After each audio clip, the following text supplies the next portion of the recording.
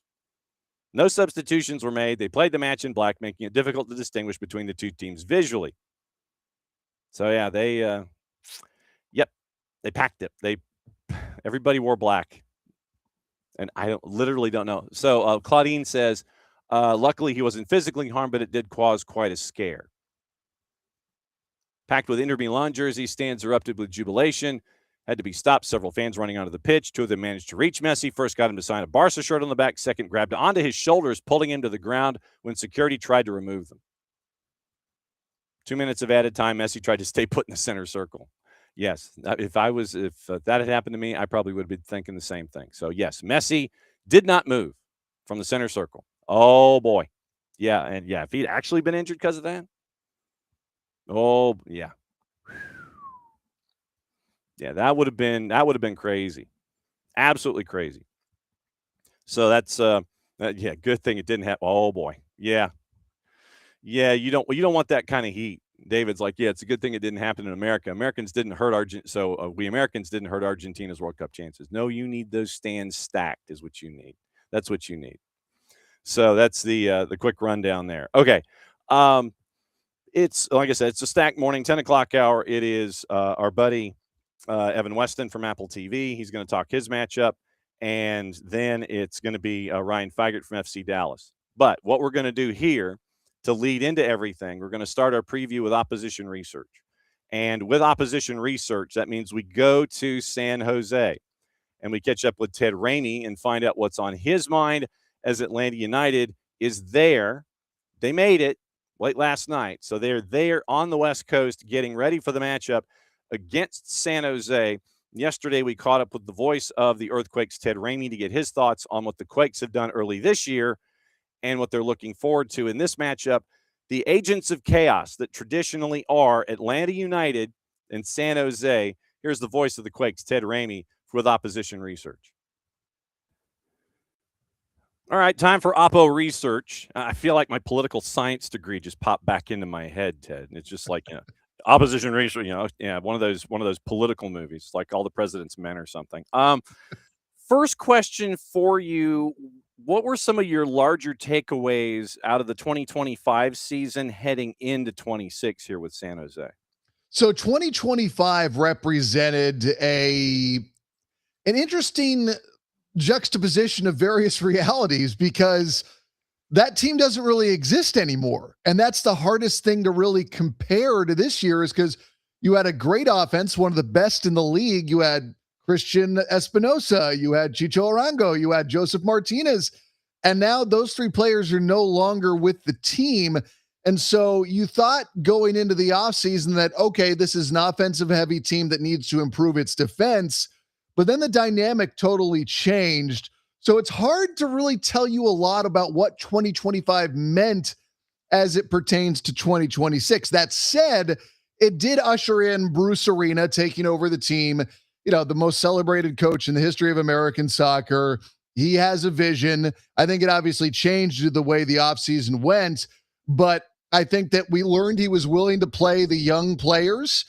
We saw Reed Roberts get some time last year. He started at center back last week. That was a big moment. Bo LaRue, young player, played, I think, in 29 matches last year. And, he had a start Saturday, So I think we learned a lot about what Bruce Arena is willing to do with the young players, but it's still kind of a work in progress because the big story last year was the Earthquakes attack, and the three players that were the big part of that attack are now gone.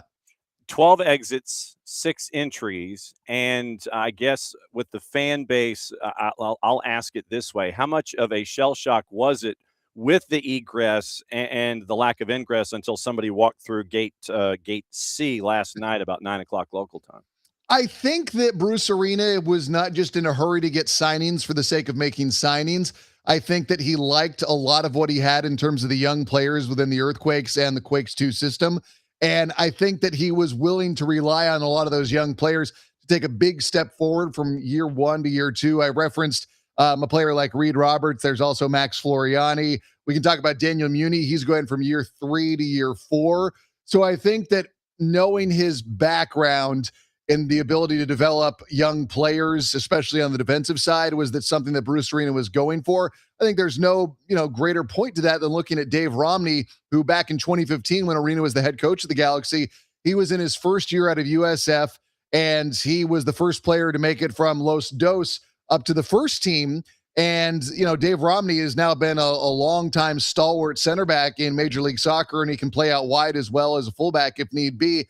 But I think it spoke to what Bruce Arena was willing to do. Now, you referenced the arrival of Timo Werner coming in from Germany and arriving yesterday at SFO. That was a big signing, and I think they knew even before they didn't know, that they were going to lose certain players, especially Chicho Arango, who signed a new deal with the Quakes and then decided for personal and family reasons that they wanted to, to make a change. I think that they had identified a player with an international pedigree and was somebody that they felt could really kind of transform the attack. And I still think that is there as well, even if some of the pieces that they thought were going to be there aren't there, specifically Chicho Arango. But this is a player who has a very, very high level of experience. He's won all over Europe.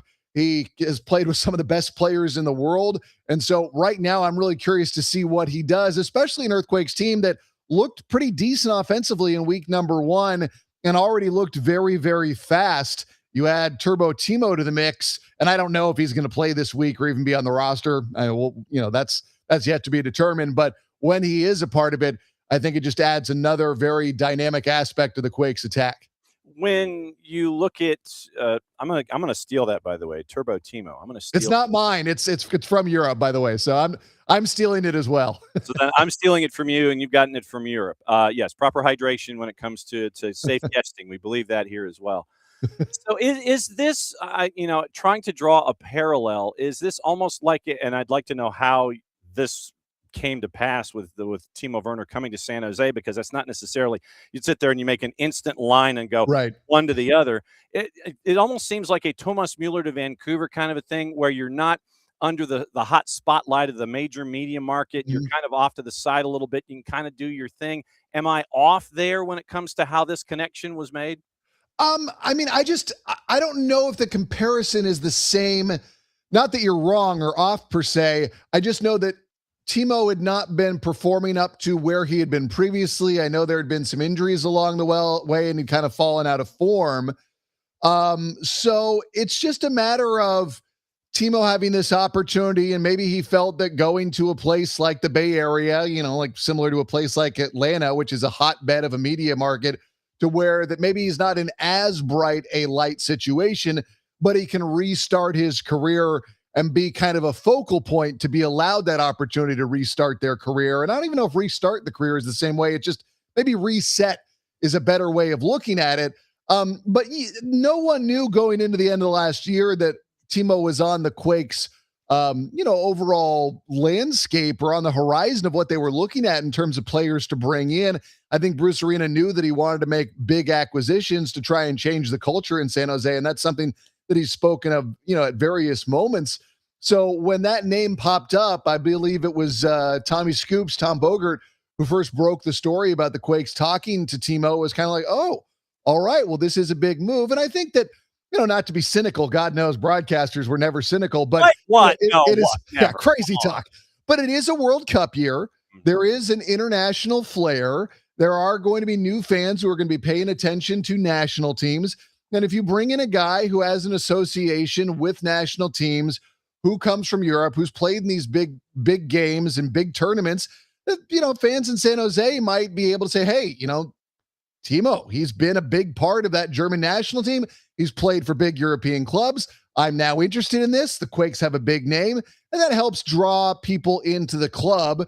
And it may not have been that linear, but it doesn't hurt certainly for them to have a player of that pedigree now as a reason for fans who might be drawn in by the World Cup to want to go and see, the San Jose Earthquakes play, whether or not Timo is on the, current German national team. I just think that established names, as much as MLS still wants to be a league that is, developing their own talent and selling to Europe and bringing in South American talent. No greater example than what we saw initially with Almiron with Atlanta. This is a way to do it. Establish stars from Europe, still draw fans in the United States and North America. And I don't like when people go with the, retirement league and all that stuff. And it's like, well, I watched a lot of players like Messi who can still perform at an extremely high level at the international, the top leagues in the world, play in Major League Soccer. And it didn't look like they were close to retirement at all. Zlatan Ibrahimovic, guess what? He went back to Europe and before the injuries still played at an extremely high level. And I could go on, and I don't need to inform you of this, but I think that fans, by proximity, when those big European names come over, they want to go see them. So is there a rational expectation in addition to an irrational expectation for output for Werner when he shows up this season? I don't really know how to answer that because I don't know what his game looks like in Major League Soccer as of yet. Yeah. That said, I do believe when I look at some of the other German players that have come over, it feels like there is a relatively easy transition that happens with some of the German guys. You look at, Mueller in Vancouver is no greater example, but I just kind of feel like those guys come in ready to go. And that might be part of the German culture where they're very timely, they're on schedule, and they don't come over and, have, the belly to get rid of and get back in shape. I expect Timo to come over and be able to hit the ground running.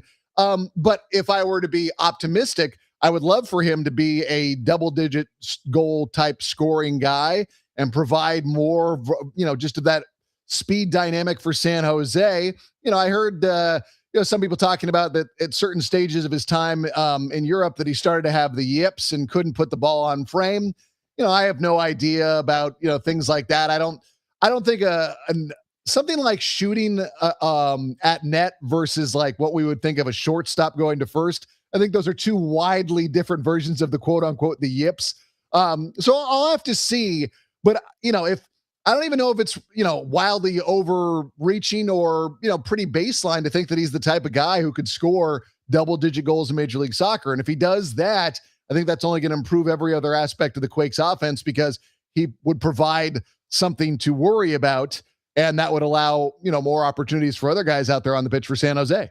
Golden tones of Ted Ramey hanging out with us for opposition research. I never thought in my brain, but of course, me thinking about my brain, I would have Timo Werner, Bart, and Steve Sachs all in the same triangle as you were discussing what's going on in 2025 with Timo Werner. Last week, I did not have, by the way, and I don't know if anybody did, and if they did, more power to them. If they had Daniel Muni and a brace, look, if somebody had triple captained Muni and had him, on their fantasy team, A, I want to know who you are. B, I want to draft off of you in a NASCAR sense to figure out what your picks are going to be like. What was it like to see the match unfold the way that it did for you against Sporting Kansas City last week? Last year, up to the point where Daniel Muni scored his first two goals, there had been various moments in his career where he'd had headers just either be saved, pushed over the bar by the goalie, or, just had moments where he was there and putting good shots on frame. So the second one, the header, was, that was a fun moment. The first one, that's a poacher's special. But Daniel Muni, since the minute he came to San Jose, I have felt like he is a quote unquote star in the making. And I would not be surprised if in the future he does get the opportunity with the national team because he is deceptively fast. I think people are now starting to recognize him more of the athlete that he is. I've talked to the guys about, they've watched him go golf and they're just kind of mortified by how natural his swing is. He's a natural athlete and he's a sports nut, by the way. Like he wants to talk about the Blues. He wants to talk about the Cardinals. You go down the list, he wants to talk about every sport. He's an Indiana Hoosier, loves college football and college basketball. I was texting with him during the college national championship game this year, but he is a guy who, now that he's lost a little bit of the baby fat from his face, because he was, drafted as a kid out of Indiana, the difference between him then and now engaged, he's, and I don't say this to be cute, but he was, a kid coming out of college and now he's a man. He's added some muscle. He's always been fast, but I would say now he's probably in the category of one of, if not the fastest center back in the league. and he's got a voice that the first time I interviewed him, I got ticked off because I was like, your voice is deeper and better than mine. I was like, come on, man. Like, you're already a professional athlete. You really have to just put me down here in our first ever interview. But he has star qualities. And I am not going to be surprised if he is one of the breakout players. Like, I don't know if he's going to become Walker Zimmerman or something to that extent, but I would not be surprised if we saw a rapid ascent from him because he has the athletic ability. He has kind of that eye for the moments. And I think that last year people can say, oh, the Earthquakes offense was Earthquakes defense was leaky. And yeah, they gave up over 60 goals. You're going to get that label put upon you. But I don't think it was specifically because of Daniel Muni. I think it was because the Quakes got caught out in a stretched out defense in transition and got put in a lot of one-on-one emergency defending situations, which led to them conceding goals. But, Muni has a star ability about him. And while I don't expect, a lot of braces from him, I'm not going to be surprised if we see more goals. And I'm not going to be surprised if we see more team of the match day appointments from him as we get deeper into this season and his career. So then I guess now, once again, equivalence coming into the conversation. So Muni is, for the week anyway, a quarterback from Indiana University, and that makes Bruce Arena Kurt Signetti. Yes. That's a good poll. And, we wait for more of these storylines and comparisons to create themselves because they are fun, at least for guys like us. Yep. So injuries leaning into the Atlanta match. What's the report card from the hospital ward coming into this matchup this weekend? Last week, what we knew was that Edwin Mendoza, young midfielder, and Earl Edwards Jr. were dealing with lower body injuries. Haven't had the big update as of yet. If there was a big injury, I have a feeling at this point somebody would have whispered in my ear.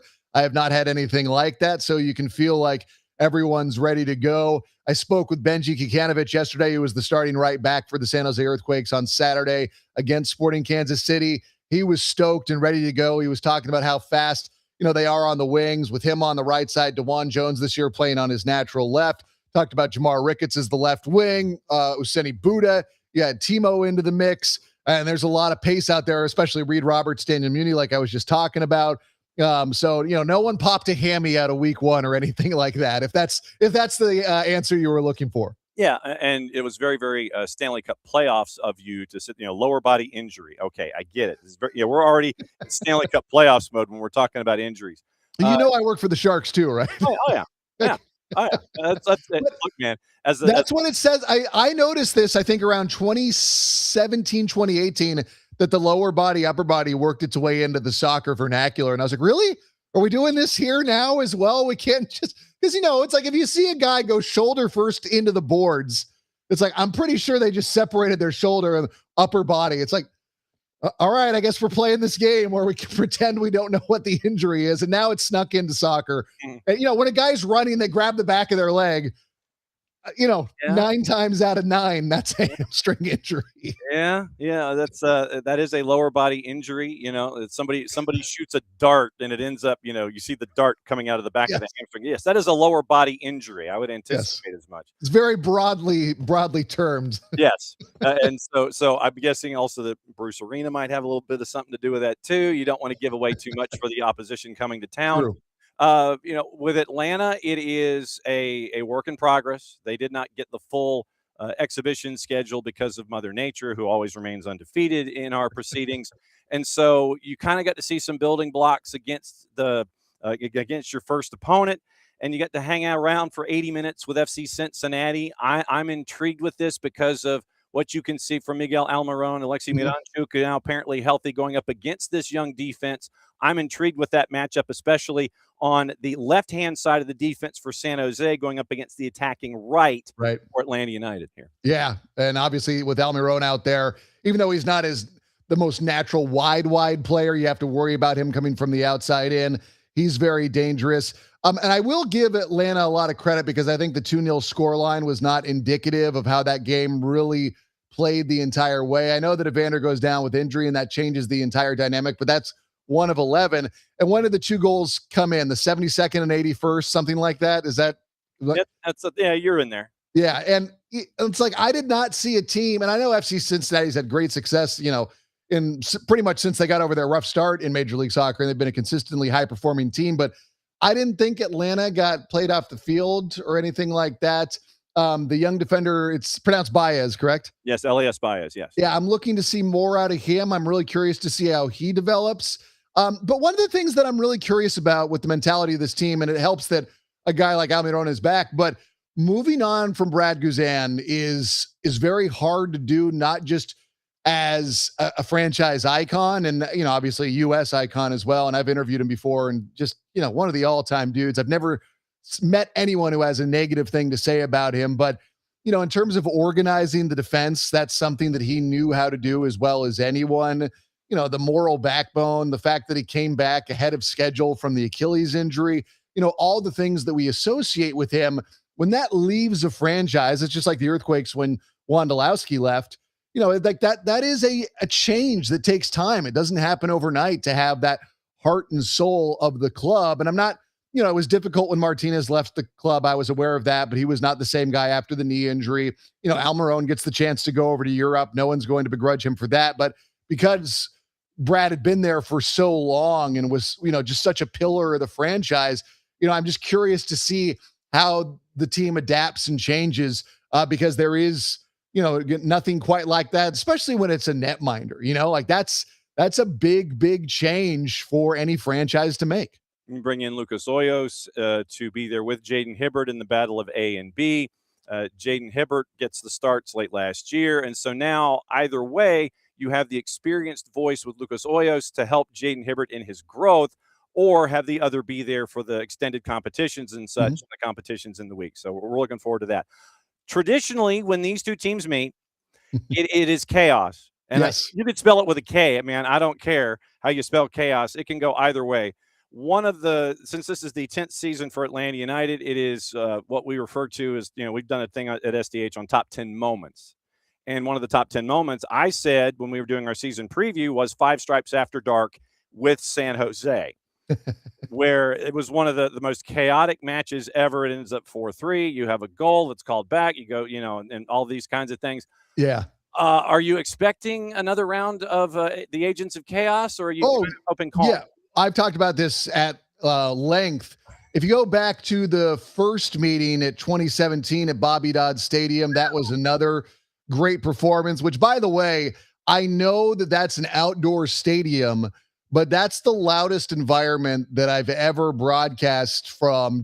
An old building like that, the sound bounces around differently. Before the game, there was a lightning and thunderstorm, which, for people who are not who haven't been to the East Coast or are Californians like me, and my dad's told me this because he was a broadcaster as well. He's like, oh yeah, he's like, you get to the East Coast, just the afternoon thunder shower, it rolls through, and then, you play your game later. But that first game, of which there were also red cards, was a wild performance. The first meeting at Mercedes-Benz Stadium, there were red cards in that. I think the Earthquakes went down a man early, and then I may have been Martinez who scored late.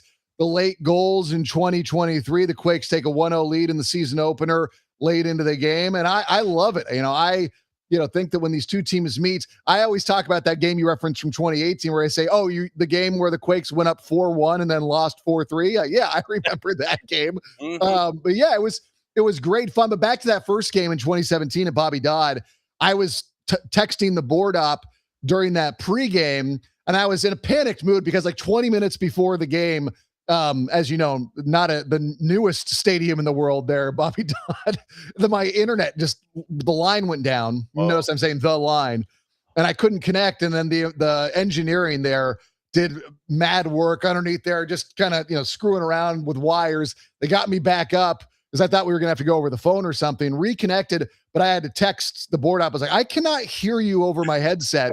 You're just gonna have to text me when I'm on air. And so that's how it went. And we had to go through that, but great experience at that, at the old building and at the new building, just a beautiful, beautiful stadium. But it's great chaos with a K, and I'm hoping for more of it just because it is so much fun when these two teams meet. So if you would please, sir, cut the promo for us for those that want to listen, not just on this moment, but all the other moments when it comes to your calls with the Quakes.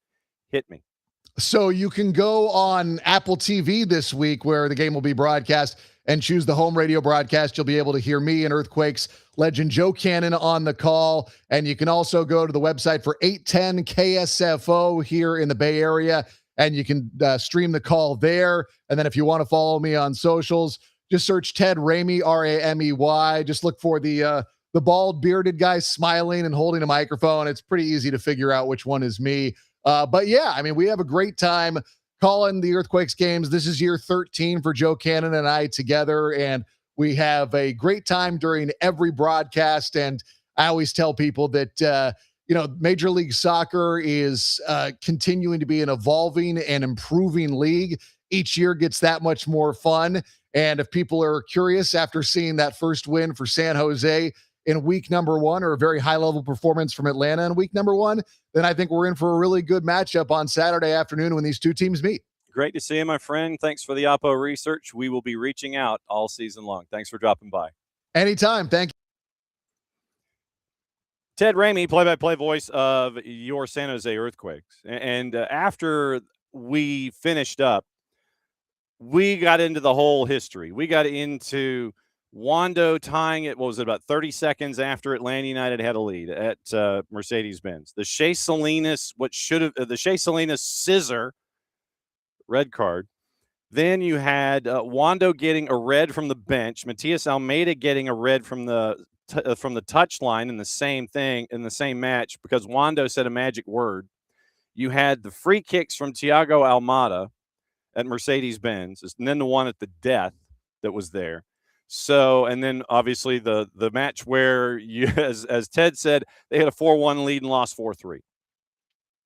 More chaos is anticipated in this one, and we are obviously looking forward to it. And we can't thank Ted enough for taking time out of his mega busy schedule, and because he's juggling right now, he's juggling both Sharks and Earthquakes, and so he's a part of hockey and soccer right now out in San Jose. But no, it was great to catch up with Ted and find out what's going on from the San Jose portion of things. And we're going to effort to do that every single week. We're going to try and catch up with the opposing teams' voices to get opposition research that we can play as a part of our dynamic here. So we all can get a whole lot smarter about everything going into Major League Soccer with Atlanta United here in 2026. So once again, thanks to our friend Ted Ramey for hanging out with us here and giving all of the intel on San Jose. Very, very cool. I have adjusted where my laptop is on the desk here in the office, so I can hopefully see if I am on mute when a show starts. I don't know why the default settings are the way they are. You would think that when you are on, everything would be keyed, but apparently not. So, yeah, I come on the air, and as I sit there and I'm tossing the things, I'm muted. Twice this week. You'd think I'd have that kind of control, or at least the computer would understand, hey, we're live. I need to talk. I don't want to be silent when we're on the air to begin things. That's just me.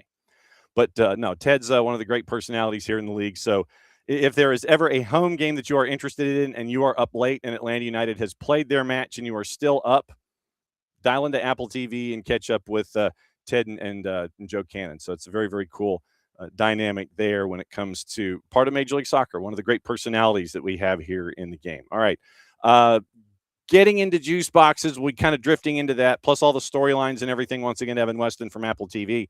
He's got San Diego and St. Louis City SC. We'll be talking to him in a bit. He had Purple Team and Red Bulls last week, so we're going to get his thoughts on that match and then build forward and find out what study hall is like for him on these match weeks where you're trying to figure out who your opposition is and what your matchup is and what it's like for him. I always like to kind of compare notes with play-by-play voices and color folks and find out, okay, what's your study habit? And so we can kind of open the door for the up-and-coming broadcaster, the one that wants to be a broadcaster, the one that might be just starting out in the biz, to sit there and go, okay, yes, here's the rundown of it all, and here's how this rolls when it comes to anything and everything involving Atlanta and involving Atlanta United and the voices that we hear on a weekly basis. So very, very cool stuff there. when it comes to all the voices that we get to catch up with on a weekly basis. So that's the rundown for the rest of the show. Once again, Ryan Figert joining us at 10:30, the play-by-play voice for FC Dallas. We'll find out about their matchups, and we'll find out about what's going on across the planet when it comes to anything and everything Major League Soccer as we get ready for it all here as we go. So we'll keep an eye on things as we go, and we'll lay it all out for you as we get closer and closer to the week in and of itself, and go through all the juice boxes. We'll go through all the news of the morning. We'll get everything all squared away, and then it'll be a show. So once again, we'll also hear from Jose Silva coming up in a bit, and in this hour, because it's the twos. I can't believe MLS Next Pro is starting. It literally has just like, we've been so locked into high school, and we've been so locked into getting ready for the MLS season. All of a sudden, bing, MLS Next Pro is here, and it's like it starts tonight, actually. And so it's Messi and Friends 2. I think they start the season, and it's it's all good. Hang on just a second. Let me do a little bit of traffic. When hang on.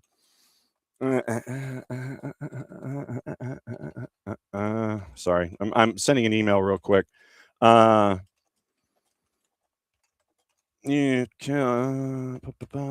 like I said, I'm writing an email real quick. I have to do this. So, all right. So that.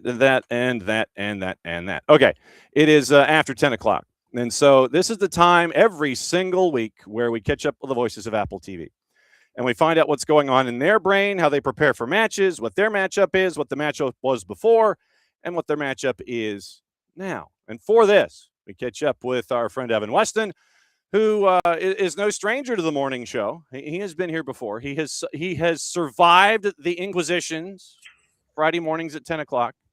No one can survive the Spanish Inquisition, but you can survive the SDH Inquisition as we go. Evan, good to see you, my friend. What's the word? Love to hear a little Monty Python in the morning. Nothing wrong with that. So are you properly caffeinated? Are you good hydrated? Because we believe in safe guesting here. I've got my second coffee of the morning here with me. Okay. And what's the mug, by the way? We need to know. We've got, my wife and I collect these Starbucks mugs. So this is a New York one, but wherever we go, we like to get one. Understood. I'm down with OPP. You know me. All right. Last week, here in Atlanta, the fans here in this particular section of the Southeast, they refer to that team playing in Central Florida as the Purple Team. I don't know if the O word can be used in this particular footprint by fans of Atlanta United. So you had the Purple Team and Red Bulls last week, yes? I did, yes. And I believe that a young gentleman by the name of Dax McCarty was with you in the booth. Is this correct? He was. It was not his first game ever, but his first game for Apple TV. All right, so lay it on me. How was Dax standing or sitting next to you in the booth? What was it like being paired with Mr. McCarty? Oh, he's a natural, man. He is made for this. Defensive midfielders make the best announcers because it's for the same reason they make the best coaches. They see the game from such a unique vantage point where they have to be aware of everything. What's going on behind them, what's going on in front of them, what's going on around them. They are the metronome. And so Dax, just based on the way he played, the people he played with, and you can tell there's a real passion for this league in him. He never left MLS. This was his home, his entire professional career. And he's seen the league go from near insolvency when he came into the league to what it is now. And I know he wants to be a big part of that. And so it was great to work with him. We'll be on every other week together this year. I'm in a bit of a unique arrangement where I'm working with the studio talent on and off. So this week I'll be in San Diego with Sasha Kleston, who'll be doing his first game since 2023. And then we'll be alternating on and off each week. So one of Dax and Sasha will be on 360, and the other one will be with me on a game. Okay. I see how this works. When it comes to partners, and since you've opened this door about the alternating partners that you have this week, when it comes to a fresh face in the booth with you versus someone that you've been with, like when your time is there in Central Florida and you knew literally what the other person was thinking, and you had Vulcan mind meld, and it wasn't a problem of figuring out where they were going to go. How much of a challenge is it for you with a new partner and trying to gauge, okay, I know they're going to do this, they know I'm going to go here? How much of a challenge is that? It happens. You have to figure out each other's cadences, right? So I'm trying to see where they like to, insert themselves, how long they tend to go. Obviously, they're very insightful. I want to let them go. My job is to spotlight them. They are the expert. I want them to be the voice of the show. And then, when the ball gets into the final third, they wrap up and I jump in. And that's just sort of something to do. So I found that, we did pretty well not running into each other, having any real breakdown issues.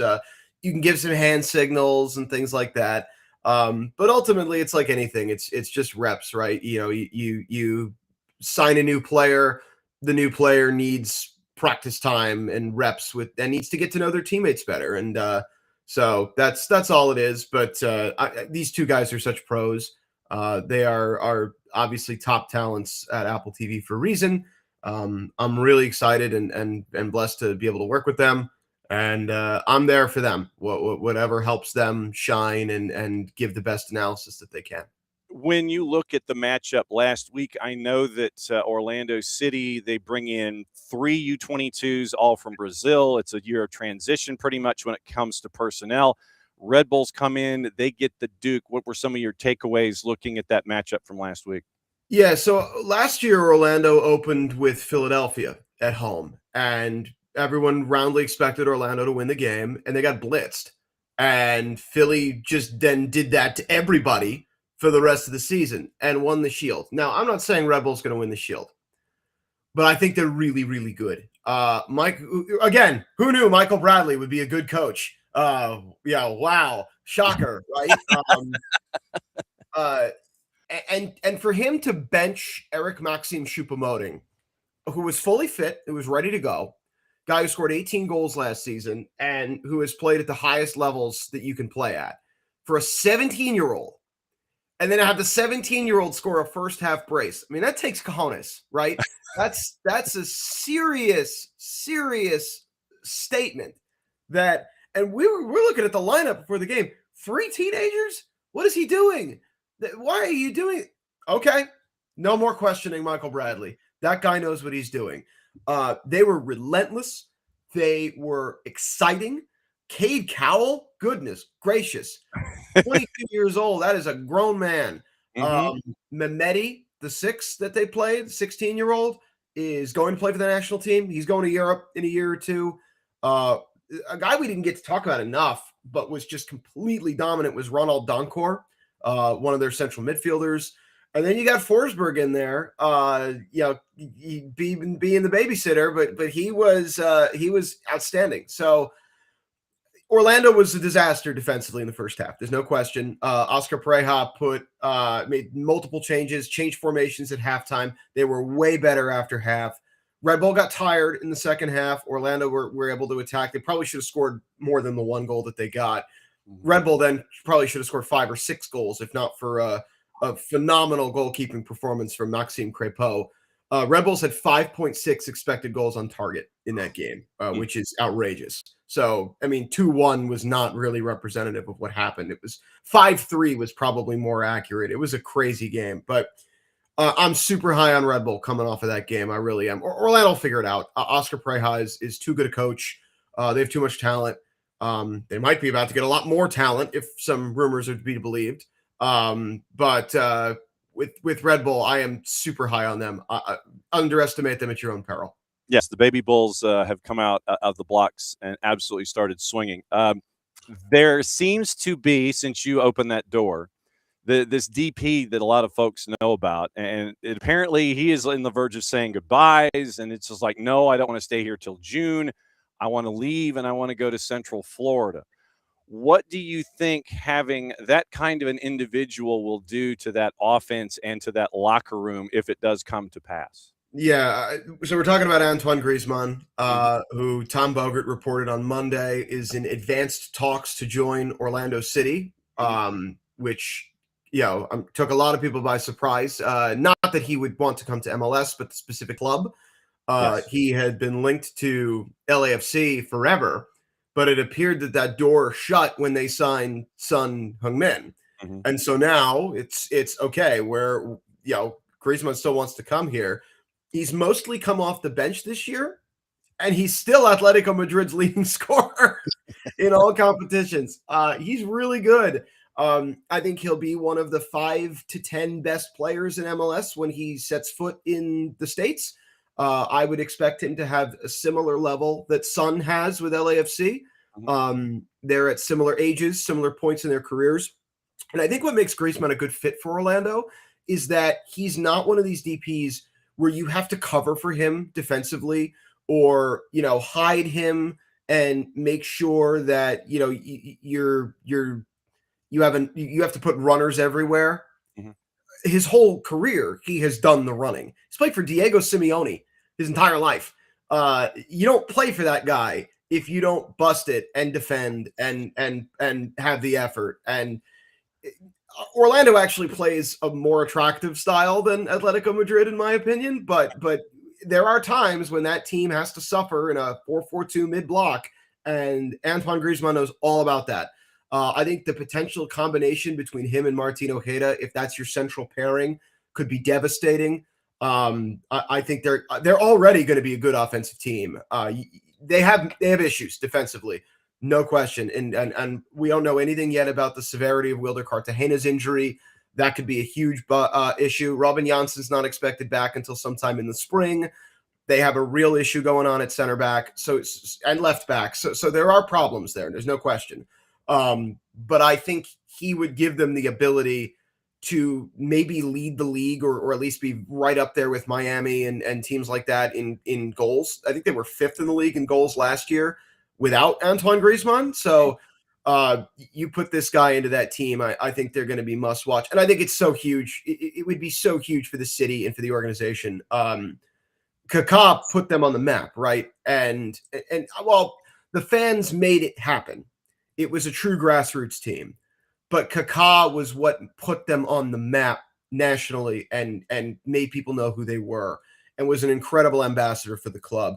They've been able to recruit guys like this before. Nani, maybe not quite the profile of Griezmann, but a European champion, longtime Manchester United player. Griezmann would be a step above that. So I think this would be an enormous deal for the franchise. A huge statement of intent from the Will family. The owners of the club have done a terrific job since they've come in 2021. And we'll see. Again, this is a difficult deal to conclude, especially when Atletico Madrid is in the last 16 of the Champions League and likely to go to the final of the Copa del Rey. They smashed Barcelona in the first leg. They're up 4-0 going back to Barca for the second leg. And this is a club that doesn't actually win a lot of trophies. They're stuck in a league with Real Madrid and Barcelona, who tend to hog all of those trophies. So it would be if Griezmann comes now, I think it really would say how invested he is in being part of Orlando City and being part of MLS. And I would expect him to hit the ground running. Evan Weston, Apple TV, being paired with Sasha Kleshchin. All consonants, very little vowels. They're going to be calling San Diego and St. Louis City SC. I promise we'll talk about that one coming up in a bit. We did have some breaking news happen while you and I were talking, and I say breaking because I got the press release to prove it. Josh Sargent is officially official. Okay. Signs with Toronto as a DP. Introductory press conference Wednesday at 3:00. Neither of us will be attending, but they just decided to let us know on the whole. Oh, that's nice. Don't tell the St. Louis fans. Yes, signed through 30/31. And additionally, Toronto FC acquired St. Louis City SC's right of first refusal for Sargent in exchange for $500,000 in GAM, $250,000 in 26 Garber bucks, $250,000 in 27 Garber bucks, and an additional $225,000 in conditional GAM of certain added to the TFC roster pending the ITC, and there you go. So Josh Sargent, officially official. Wow. No. So that news broke while you and I were discussing other things.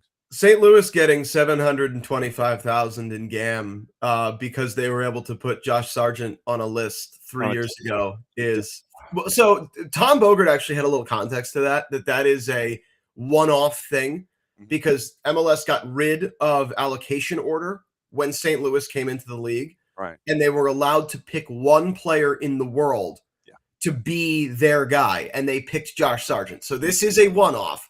Josh Sargent is from there. Their fans have wanted him to sign for them for a long time. So it's a sore spot with St. Louis fans that Josh Sargent chose to go to Toronto. But at least they got 700,000 general allocation money out of it. Yes. So you need scoring, and the guy that you had dibs on is now in Toronto. Okay. Speaking of said club, they are heading to San Diego to take on San Diego FC, the Cruz y Azul. And it is going to be a challenge at the Murph Dragon for them because of the chaos that they had in the offseason with all of the outs and losing Joao Klaus, who is up the 5 freeway, and he's in Los Angeles. What has study hall been like for you getting ready for this one on the weekend? Tell you what, they looked good last weekend. They were in the opening game. The first half was not great to watch, but I'll say that was on Charlotte more than St. Louis. Charlotte seems insistent on playing this, low block against the ball style, despite having a full cupboard. But with St. Louis, second half, goodness, they were rampant. They should have had more than one. Kalina stood on his head as he always does. In my view, that game had the two best goalkeepers in MLS between him and Roman Berkey. But I thought St. Louis looked really good and was unrecognizable from the team we've watched the last few years, where they've wanted to be against the ball and just get out on the break and counter people. And they were expansive. They were good in possession. They had clear ideas. They were built around maximizing Marcel Hartl in the half spaces, which is where he really thrives. Olaf Melberg, when he came in last year, tried to play him deeper, which just didn't maximize his talents. He is so much better when he can get forward, get into those half spaces, get between the right center back and the right fullback, get between the midfield line and the back line, make things happen and be dangerous himself. Simon Betcher is going to get an opportunity here to be the man. Looked really good in this game. I know Sasha is high on him and thinks he can have a big impact. This is a tough test, as you said, because you're going against a team that wants to have the ball and is probably going to be able to boss the game, even against teams that have beaten them. It's rare that San Diego doesn't control the game with their game model. And I don't think St. Louis is going to go in there and sit back and let San Diego knock the ball around. I think they're going to try and press them, and we'll see how well that goes. I get to talk to the coaches a little bit later today, but I'm bullish on St. Louis's long-term outlook. I think they've got a sporting director in Corey Ray who did a lot with a little in Montreal, and will have more resources here to build the team in his vision. I think he got the coach right. Yohan Dame, a lot of those Wilfried Nancy principles. Same formation, you keep the ball, patterns of play, get the wide center backs involved in possession. There's a lot of good stuff there. So I like St. Louis long-term. Short-term, San Diego looks like a juggernaut. They have one DP in Anders Dreyer, though Jeppe Tverskov is as good as a DP. So they do have that. And then they have a bunch of guys that are either young Americans or cast-offs from other organizations. But they had a skill that Tyler Heaps and Mikey Veras identified as being useful to their system. And I think the alignment that organization has had from day one, from top to bottom, has been unbelievably impressive for them to create this team, not spending a ton of money, really. I mean, their most expensive player is not part of the plans right now in Chucky Lozano, and they still look completely unfazed. You get a guy in Manu Dua out of UC Santa Barbara who's probably going to be an 8-figure sale to Europe at some point in the next 12 months. Chris McVeigh got cast off by DC United, is now one of the best center backs in MLS and is indispensable to that team. So Anibal Godoy when they, a guy who has been around forever. By the way, ask Dax McCarty about Anibal Godoy. He said one of the best players he's ever played with. They were together in Nashville for 4 years and really were not allowed to express themselves under Gary Smith. Well, he can express himself now. Looks terrific. Amal Pellegrino couldn't get on the field in San Jose, is lighting it up for San Diego. So I think any move they make, they're at the point where, oh no, don't trade with San Diego. They know what they're doing. I'm super impressed by them. I cannot wait to see what they look like against Toluca, who might be the best team on the continent in a couple of weeks. But this is a big game. I'm excited about it. We've got the Sunday Night Soccer, Orlando, Miami, and then we're on right after that. So if you're still jonesing for more soccer, Sasha and I will have you covered with the night game. One other name that you have not mentioned yet when it comes to San Diego, Anibal Akari is another one of those dudes that just literally, here's the starting 11, just for folks that don't know, against CF Montreal, and they blitzed them 5-0. Dylan Ferree in net. Back four, Sargent, Manu Dua, Chris McVeigh, and Luca Bombino, who was... By the way, that's Kieran Sargent, who no one had ever heard of before last week. He was awesome. Luca Bombino's a left back. He played right back and was awesome. Mm-hmm. And Kieran Sargent may not necessarily have been a household name in his own household until last week. Your midfield, Valakari, Tverskov, and Anibal Godoy. Up top, Pellegrino, Marcus Ingvartsen, and Anders Dreyer. That is some dudes that you're like, you've got to be a true fantasy sicko at points to know who these dudes were coming into Major League Soccer. And you see Mikey Veras and Tyler Heaps with a game plan. They piece it together. You see this group, and good luck trying to catch them on most days. This sport is all about chemistry and fit and alignment, right? If you are all pulling the same way and you have guys that can execute your vision, you're going to be good. And what I love about MLS is that there are so many different tactical ideas and styles. There's so many different profiles of players. We're the most diverse league in the world. We have players from all over the world. You watch the Premier League, 18 of the 20 teams are playing some version of sit in a low block and play for set pieces. Yeah. It's unwatchable. You watch anybody but Manchester City and Liverpool, and that's what you're getting. And Liverpool aren't very good. So it's rough. And you watch MLS, it's exciting, it's diverse, it's wide open. I mean, goodness gracious, the game I did last weekend had 7 expected goals in it. It was great goalkeeping, great individual play. San Diego is must watch to me, and I think St. Louis is going to creep up those Apple TV watch rankings this year. They are going to be a lot more fun. People are going to be excited about them. So it's a heck of a job that San Diego has done. I think St. Louis is trying to emulate it. They're in the very beginning stages of that, right? It's going to take a few more windows for them to get where they want to go, but you're seeing that alignment come together there. I think for match day 1 of the project, they had to be really encouraged to maybe get where San Diego is in a year, 18 months. You flying out tomorrow? Yes, I'm leaving in the morning. Okay. So he's going from one end of the planet to the other because he's got the late game on Sunday. It is St. Louis City, SC, and San Diego. Evan, it's always great to see you, my friend. Safe travels. Thank you for sharing the mug this morning and let us know what's going on in the second cup of coffee. We'll be watching late because we will be jonesing after what happens on Sunday Night Soccer. Don't be a stranger, my friend. We'll see you soon. All right. Thanks, John. There goes Evan Weston, everybody. And Evan, as we all know, based in Central Florida. He has had his time with the purple team. And so now he is with Apple. And he gets Sasha. So he gets the alternating MLS 360 color guys. Okay. So Evan had Dax McCarty last week with Orlando and Red Bulls. And this week he gets Sasha with San Diego and St. Louis City SC. Josh Sargent, once again, the breaking news that we had while we were on with Evan. Josh Sargent signing as a DP. And official press conference. More details on Monday, according to Toronto FC. Wednesday, March 4th, 3 o'clock. And he is signed through 2030-31. So that is the rundown. He's a DP, and you end up with $725,000 in maximum GAM if you hit all your metrics. 250 this year, 250 next year, and an additional 225 if you hit your numbers. So Jason Hernandez has a quote, joins from Norwich, and I imagine that Norwich is quite happy that they no longer have to deal with him. We should just ask Philippe Clement what he thinks. So quote from Josh Sargent about excited to join Toronto FC, grateful to everyone at the club, new chapter in his life with his family in Toronto, and a boatload of stats. 26 years old, 6'1", 176 out of O'Fallon, Missouri.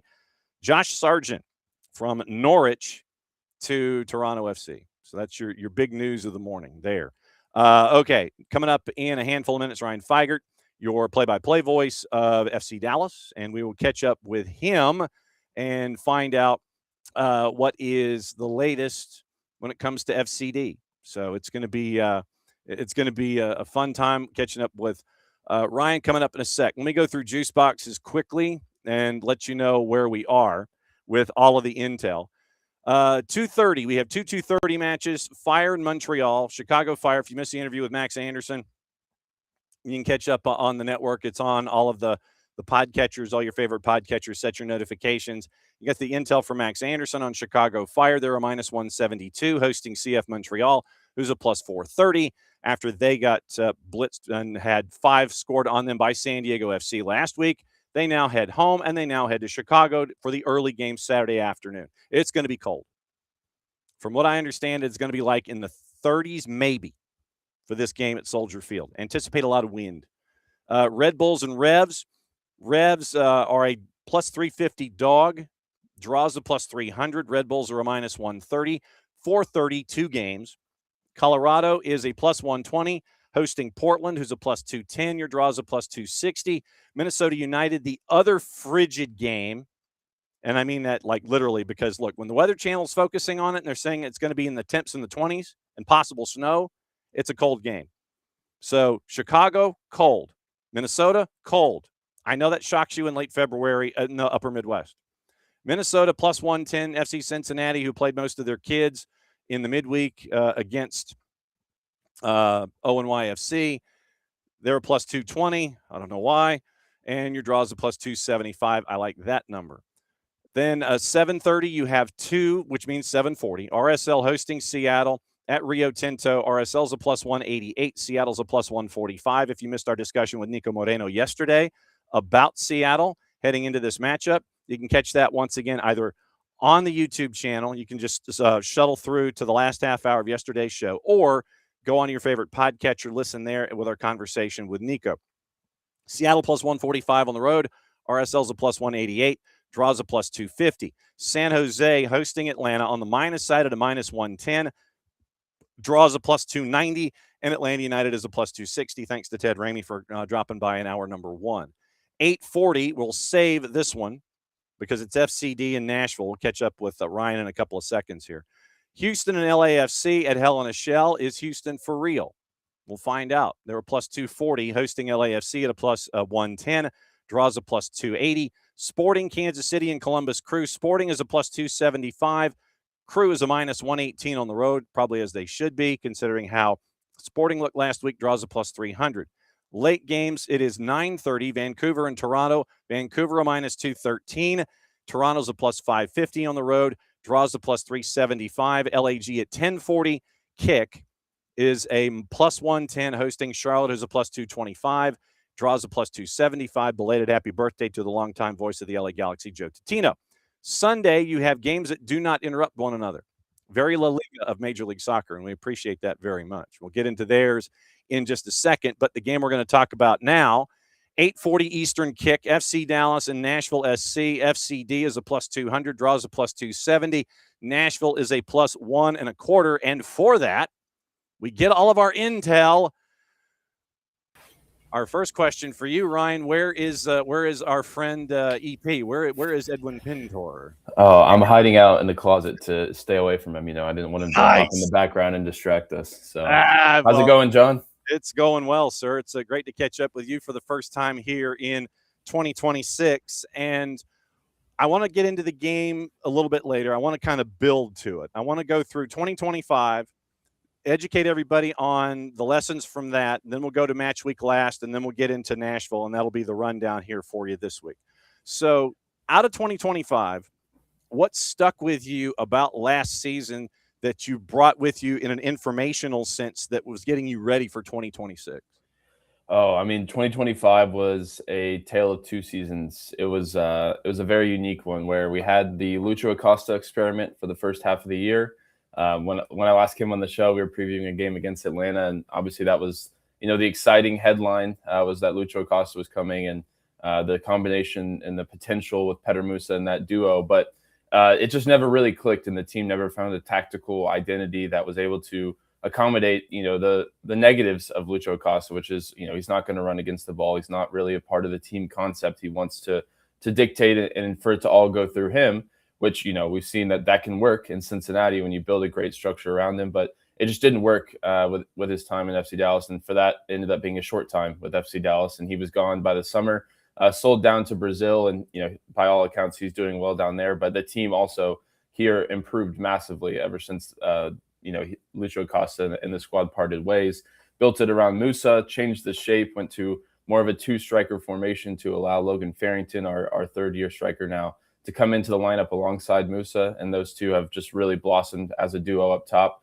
and also just solidifying the back line. I mean, figuring out that tactical identity with three center backs, converting a couple of guys into wing backs and using their talents in a different way. I think we also kind of underrated the impact of Christian Kappas, who came back to the club that he had started to come through in his youth, but was never allowed to make a debut for because of MLS roster rules. It was a whole situation, but we brought him back from Denmark where he'd been playing, and he made a huge impact. He has a good relationship with Eric Quill. Quill coached him in the youth ranks, so it was great for them to have a reunion, and I think he brought a lot of stability to midfield as well. So, I mean, in short, it was Lucho out, and then the team started to improve, and we played at a top four pace down the stretch and managed to qualify for the playoffs in seventh position. So overall, it was a tale of two halves of the season, and the positive thing is that the second half is the one that you want to build on, right? And there's a lot of continuity over the offseason to carry into 2026. 14 outs, 11 ins, and you mix into that the homegrowns and the draft picks and a couple of transfers here and there. Probably one of the bigger exclamation points was Martin Paz being transferred to Ajax and then trying to figure out what the situation was going to be in net. You bring in Brooks Thompson as a part of that discussion. How would you break down what Martin meant to the organization in the time that he was there? I mean, he embraced the city, embraced the club, embraced everything that DFW sports is, more than any player that's come in as a foreigner. And he came in and made it his home right away. At the time, he was, just the Dutch goalkeeper that we brought in on loan and then made a permanent signing. And, his journey with Indonesia is well chronicled as well, making the switch to represent them internationally. And that was so much fun for us to go on that ride with him. But ultimately, he was a huge part of the locker room. I think he was one of the biggest voices in that group. And it is a big loss. However, on the field, at least, I think Michael Collodi has proven very capable, and he won that job straight up down the stretch. I mean, Martin missed some time with Indonesia with injury, and Michael Collodi was the starter down the stretch of the season when we were doing our best work last year. So I think there was a lot of confidence in Collodi, and then, starting to explore options for Martin. What does the next step in his career look like? And he couldn't have asked for a better opportunity than what he got with Ajax. They needed a goalkeeper. They had, at the time, they thought a starting goalkeeper who was on loan from Liverpool. But they signed Martin to be the backup, but also to have a shot at being a starter next year. Well, now Martin shows up, and the goalkeeper from Liverpool goes down injured within a week, and Martin's going to get a chance to be the starter for the rest of the season and potentially hold that job going into next season as well. And this is his boyhood club. He showed us pictures of him wearing Ajax kit at age 8, and he still owned a house right down the street from the stadium. So it was a no-brainer for him, and it was one of those rare situations where I think the transfer worked out for everybody because Collodi was ready to be the starter here. Martin needed to make that step and maybe wanted to go back to Europe, and it was the perfect opportunity for him. Last week, just to let everybody know about what Michael Collodi did, 4 defensive contributions, and he triggered a lot of different categories. He got some check marks a lot of different places. 4 defensive contributions, 3 clears, 8 recoveries, won every duel, whether it was on the ground or in the air. It was 3 for 3 on the night against Toronto. Then also 3 saves, Goals prevented, I don't know if there's an X minus GA or whatever category it would be, but it's a minus 0.92. So basically, through his actions, saved a goal from happening over the span of 90 minutes. 1 save inside the box, 3 punch clears, and 1 run out. That's a lot of different categories that you get for a keeper that has to kind of take care of everything inside the 6. Yeah, I think that's the biggest strength and maybe the biggest upgrade with CLB coming in as a starter is the way that he commands the box. I mean, for a guy that's not super tall, I think he's right at 6 foot, more in the Nick Raimondo build of goalkeepers, but he has the ability to to rise up and punch, to come up and make catches and contested through traffic, and he's fearless in that. And I think he plays the position in a really exciting way, and he's fun to watch. I get a little bit nervous every time he goes up for the big punch and then, lands awkwardly, that we're going to have a situation where whether it's Jonathan Sirwa or Brooks Thompson's going to have to come into the game. But so far he's proven durable, knock on wood, and he's really exciting the way that he plays the position. All right. Now that you've had a couple days to think about it, 3-2 win over Toronto FC, and Musa gets the brace, scores in the 9th, kind of put Toronto on their heels for the sum total of 6 minutes, and then Georgi Mihailovic scores. And then Logan Farrington, you mentioned him earlier, gets the goal in the 38th to make it 2-1 at the break. Derek Etienne Jr. did something in Toronto that you wished he did when he was here, if you're an Atlanta United fan. 2-2, and then Peter Musa gets the second one in the 74th. Now that you've had a handful of days to think about the win over Toronto, what sticks in your mind? I mean, we've got a strike partnership that is up there with the league's best, in my opinion. I mean, Musa is a 1A option. I think everybody around here in this building thinks that he's the best striker in all of Major League Soccer, and I think there's a strong argument for that. And Logan Farrington has come into his own in his 3rd season now as the perfect foil. We call him the perfect Parrington. We're trying to spread that that nickname across the internet here. But the way that they combine is it's a little bit of a throwback style, 2 big number 9s, but they still have the ability to be creative, to pick out a pass. Logan completed 6 out of 9 dribbles on Saturday, which, I mean, that's a high number for any position, much less a striker. Usually you attribute that to more of like a winger. But he's also has the ability to be creative. And as we saw on the winning goal, drift out to the left, beat his man, put the cross in, and Musa does what he does and puts it in the back of the net. So those two are super exciting. I think, maybe things to work on. The defense was a little bit gappy at times. I don't want to see us conceding 2 goals to a Toronto team. Now we're going to talk about the teams that we're about to play. We might need to score 3 every week over the next 3, but I think there's some things to tighten up at the back, and I think there was a lot of accountability with the guys and what they were saying after the game, and acknowledging that maybe we made this a little bit too difficult on ourselves. But ultimately, after a season where you only had 6 home wins last year, to start in the win column was really the only thing that mattered, I think. All right, so let's play it forward. And we mentioned the juice boxes for this matchup coming into this one. 8:40 Eastern kick, FCD hosting Nashville SC. Nashville comes in at a plus 125, FC Dallas at a plus 200.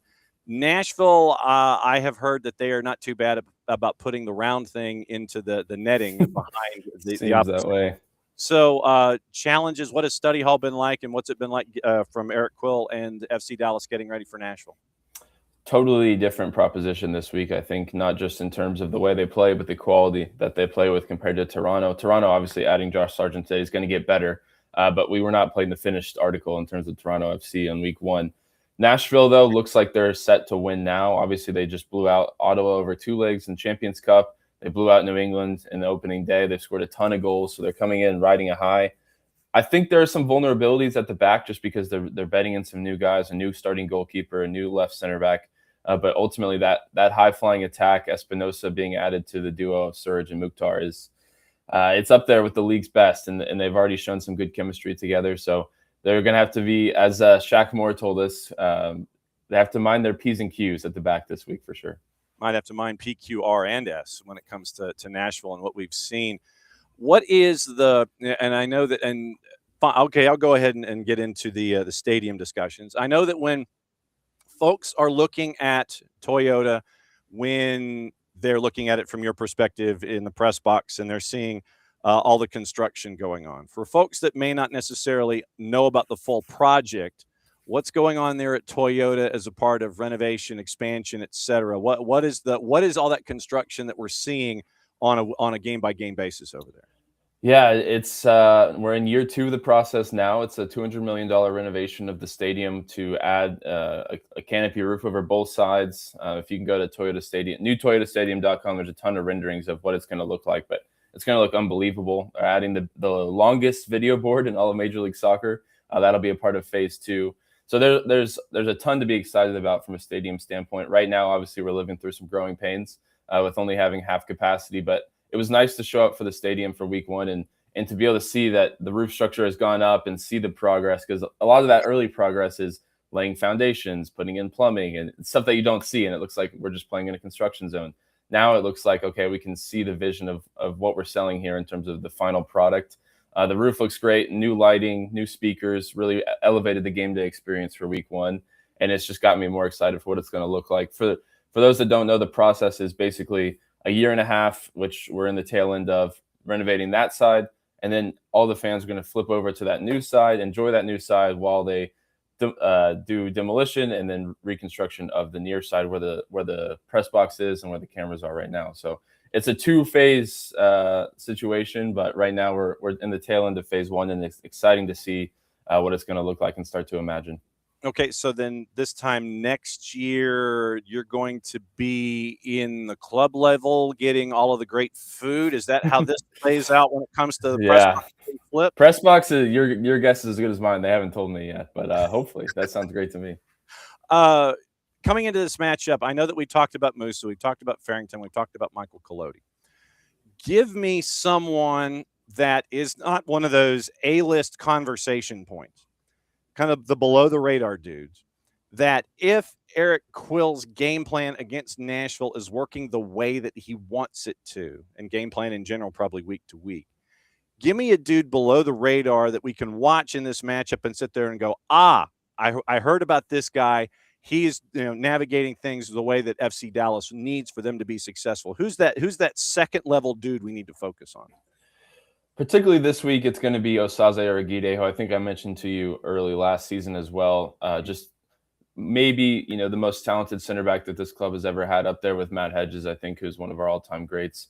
The way that he plays the position is just so fun. He plays in the middle of the back 3, and he's up for the physical battles. He's winning physical duels, but also, if you check the highlights from week 1, he gets the assist on the opening goal because he has a mind to just drive forward and make things happen himself.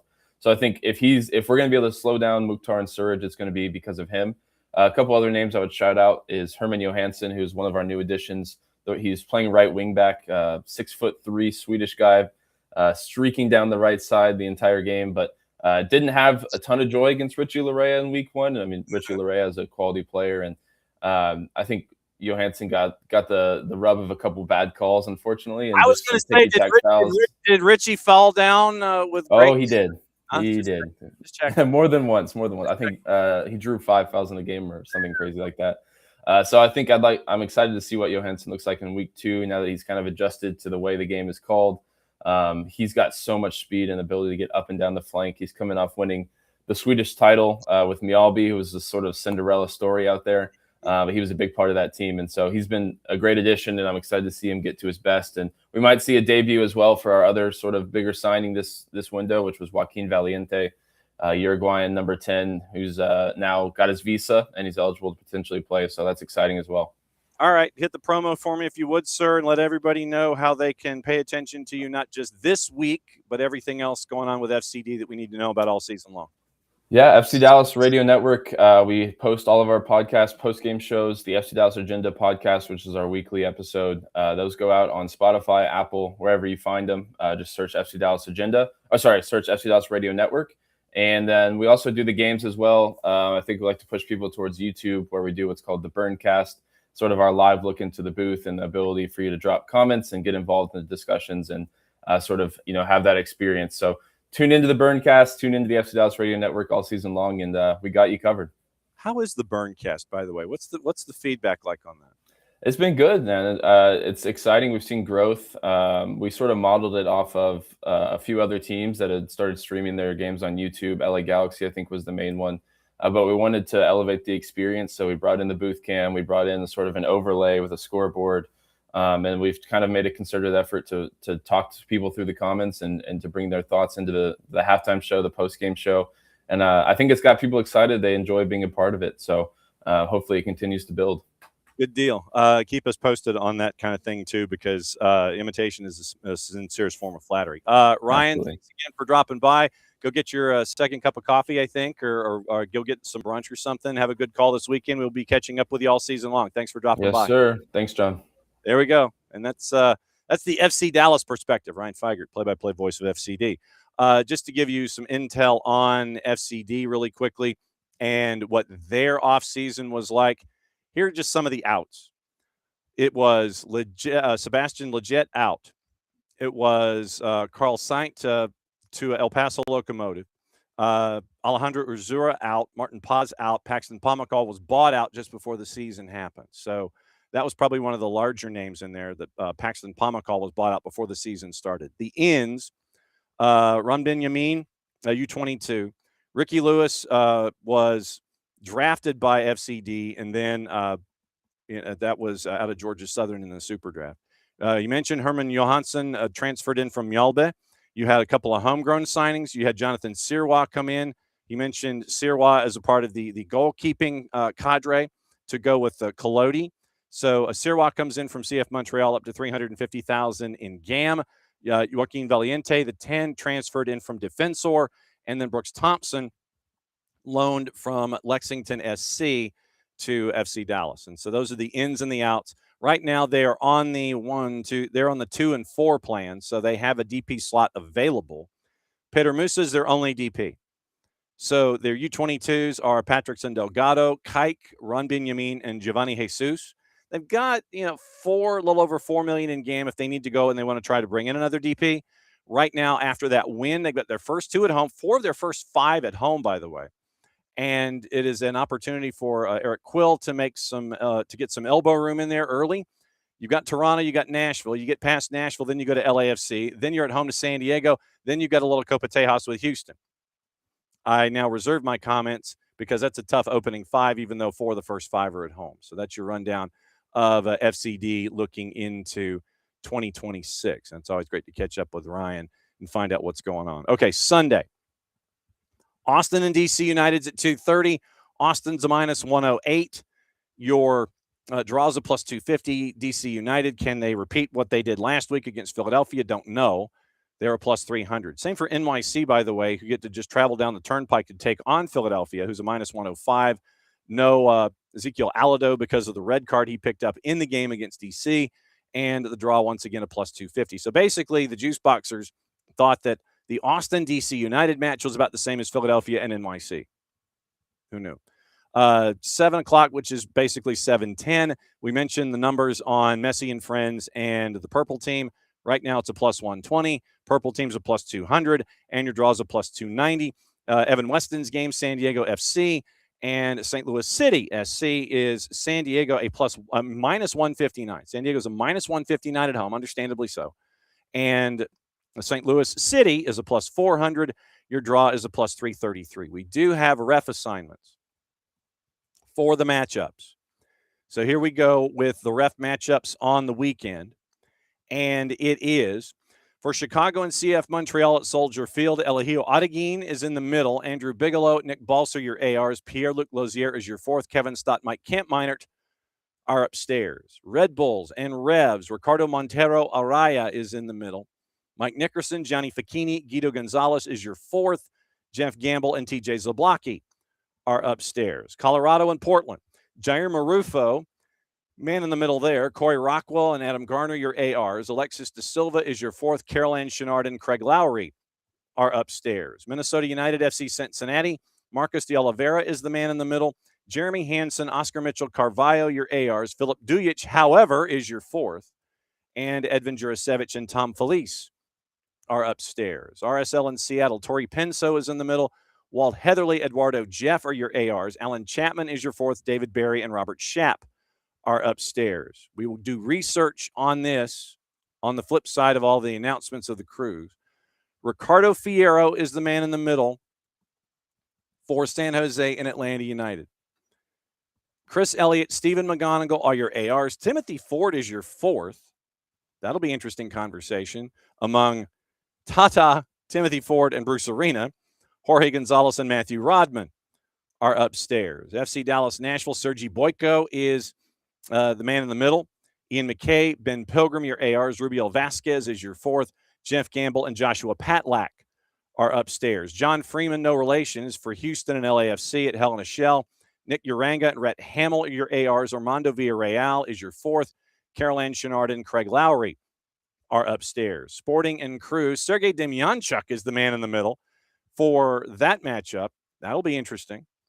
Corey Richardson, Jose De Silva, your ARs. Corbin May is your fourth. Kevin Stott, Mike Kampmeinert get the day-night doubleheader upstairs. Fotis Bazakos in the middle for Vancouver and Toronto. Stefan Tanaka-Freund and Diego Blas are your ARs. Momo Seni is your fourth. Lucas Zapala and Tom Supple are upstairs. Dignity Health Sports Park, LA Galaxy and Charlotte. Joe Dickerson is the man in the middle for LAG and Charlotte. Ryan Graves, Logan Brown are your ARs. Malik Badawi is your fourth. Eunice Marakchi and TJ Zablocki are upstairs. Sunday, Austin and DC at Q2. Lorenzo Hernandez is the man in the middle.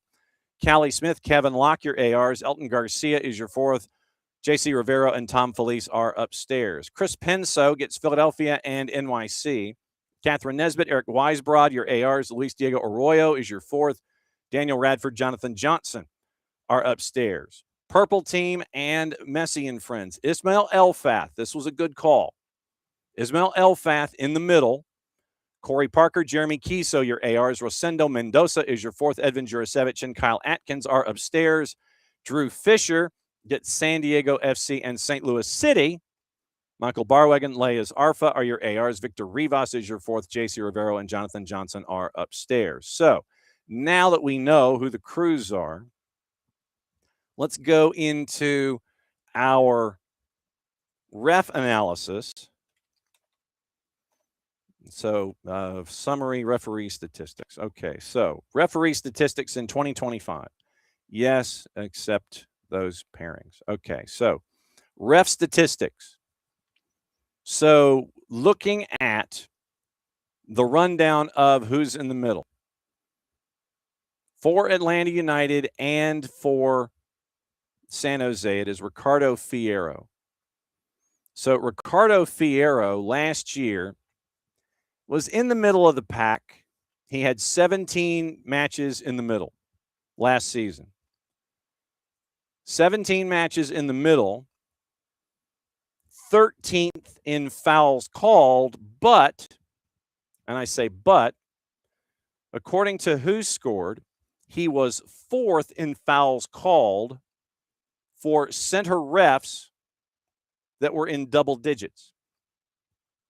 You had and Elihio Odeguin, by the way, he's averaging 32 and a quarter in his matches last year. But until you get to Joe Dickerson at number 9, 1 through 8 had 5 appearances in the middle or less last season. So if you take out 1 through 8, and they range from 34 to 28, 38 to 20, 34 to 28 fouls called per match. 1 through 8. If you blow out 1 through 8, because they didn't have double digits in the middle, Ricardo Fierro is number 5, and technically he's number 4 because of calling double-digit matches from the middle. 9 of the top 13 in fouls called in number called less than 5 matches. Those in double digits, Ricardo Fierro was number 4 at 26.82. 0.94 fouls per tackle, which puts him 4th overall and top of the list in double-digit center refs. So 0.94 fouls per tackle. So basically, he calls a foul, or he calls a tackle, calls a foul. And that's, once again, this is from our friends at Who Scored. So number 4, and I'm building here. So number 4 in fouls per game called last season for center refs that called double-digit matches. Number 1 in center refs with double-digit matches in fouls per tackle. So that's where we are with Ricardo Fierro right now. Penalties per game, he was number 5, but number 3 in double digits. For double-digit starts in the middle as center ref at .53. Basically, it was Timothy Ford, Lorenzo Hernandez, Ricardo Fierro. So 1, 2, 3. So third, technically, in center refs with double-digit matches in the middle last season. Yellows per match, and this is the interesting part of this. You got to go, wow, okay. So yellows per match for Fierro, he's in the lower half. He is 31st of 38 in yellows per match last season at 3.65. And technically, once again, in double digits, he would be 31 out of 35 in yellows per match, 3.65. Had 62 yellows in his 17 matches last year. And so that puts him top half.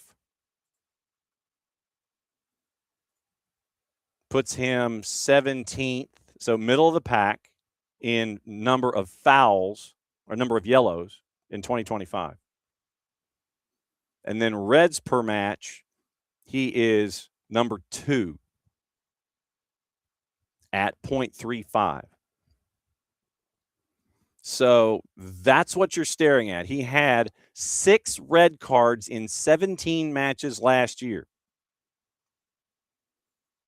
So what we're staring at is an individual, if he maintains his center ref style and personality, that Ricardo Fierro calls a lot of fouls by comparison, top 5, basically calls a foul per tackle. It was .94. So basically almost every time that there is a tackle, he calls a foul.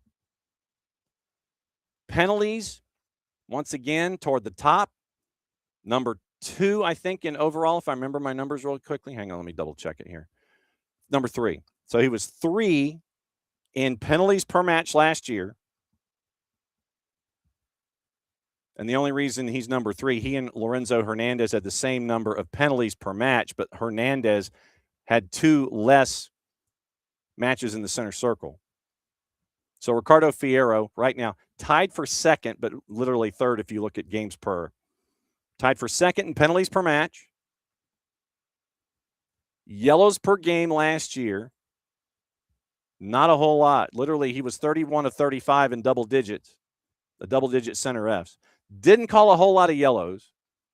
By comparison, called a foul per tackle and was tied for second in penalties per match, called at .53.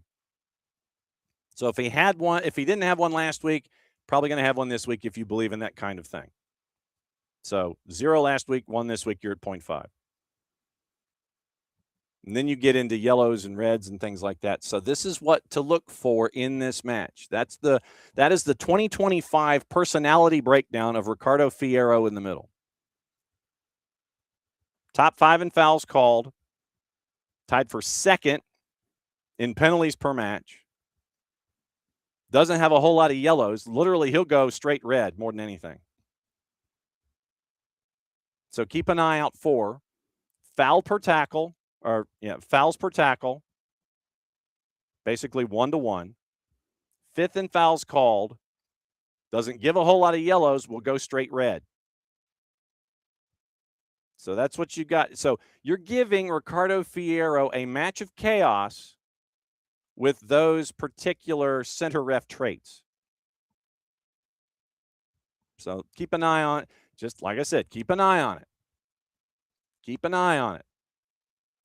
That's just the personality traits. Morning Lokeville, by the way. Weekend prospects with Atlanta. I'm anticipating chaos, Lokeville. Anticipating chaos. We had our conversation with Ted Ramey earlier in the show, and he's anticipating chaos. We are anticipating chaos. Wouldn't be a matchup with San Jose if it wasn't. So take the over.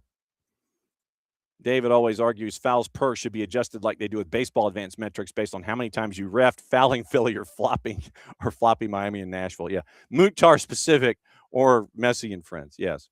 So that, like I said, Ricardo Fierro in the middle. Keep an eye on that. Keep an eye on that.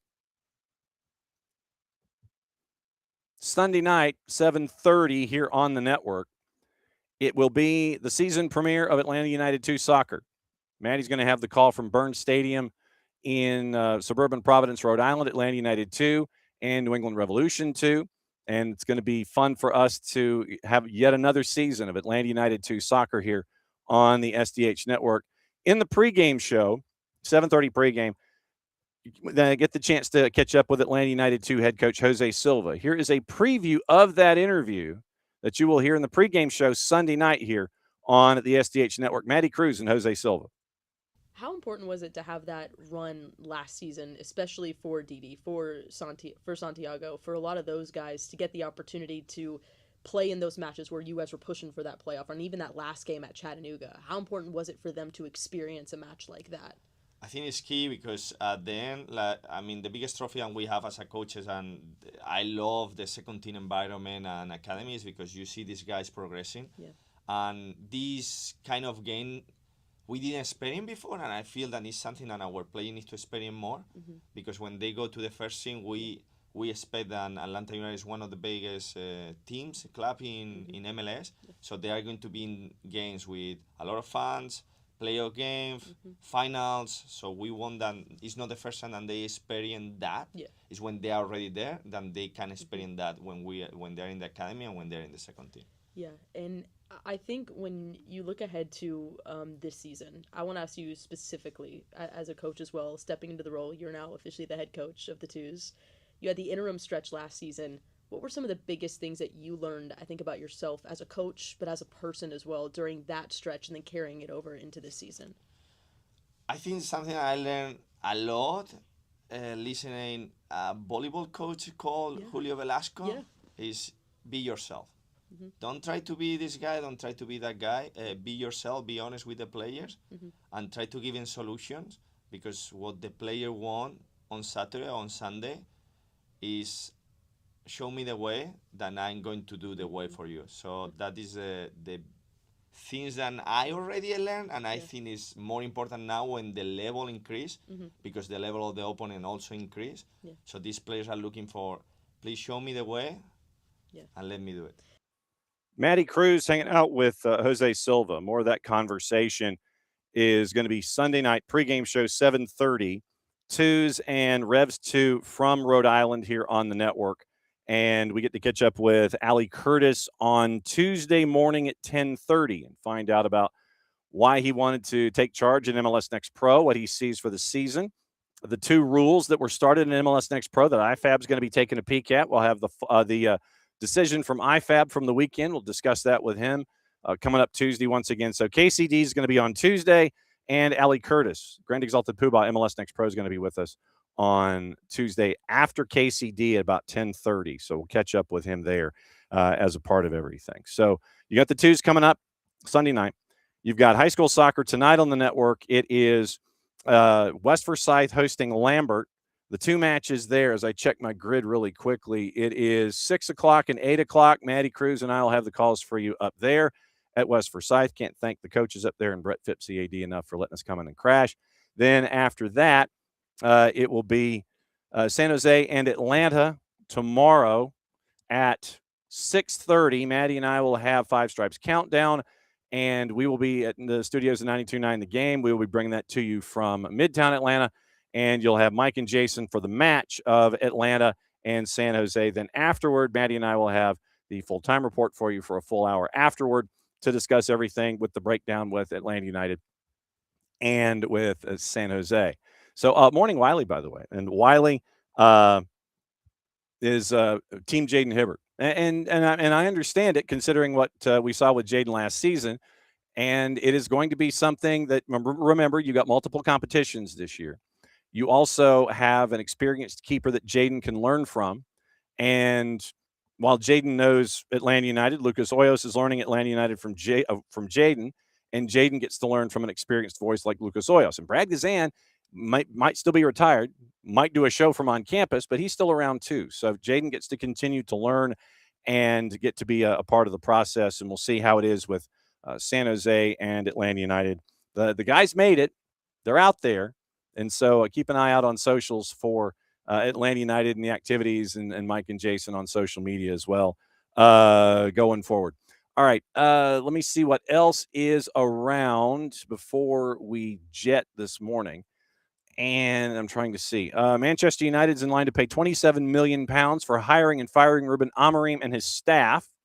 Also from the Telegraph, according to Ben Rumsby, Premier League has been damaged by the 3-year wait for the Manchester City charges verdict. La Liga president Javier Tebas decided to take time out of his schedule to talk about the 115 charges.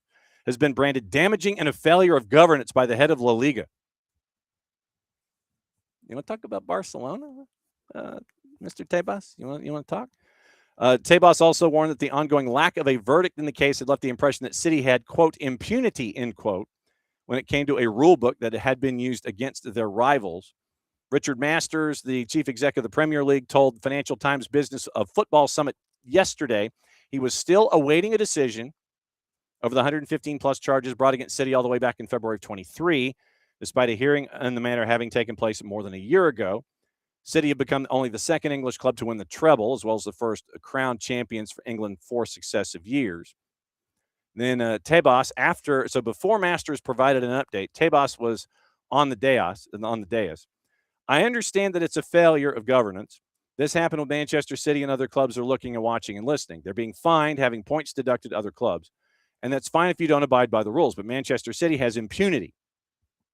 I speak to a lot of Premier League clubs, and the majority don't understand this either. That makes the institution weaker. It's not just the delay, it's the general situation. When a great institution like the Premier League, when you have to have rules for financial fair play, you need to have a lot of legal certainty in the competition and among clubs. Citizens have to think that the system is fair to all, that it's not arbitrary, that it's objective. When you have this type of situation, you're generating uncertainty, and that's damaging for an institution's image, end quote. Masters was later invited to provide an update on the City case, an annual tradition at the FT Summit, kind of tongue-in-cheek. He'd appeared there previous years. And so still awaiting a decision. Richard Masters coming on after Javier Tebas. Also, let's see. Am I missing anything? We mentioned the matchups for Champions League, Europa League, and for Europa Conference. Let's get you into gossip, rumor, and innuendo, and what to watch and where to watch and how to watch it for the weekend. And we will go from there. That's what you do. You hit that click. Let's see.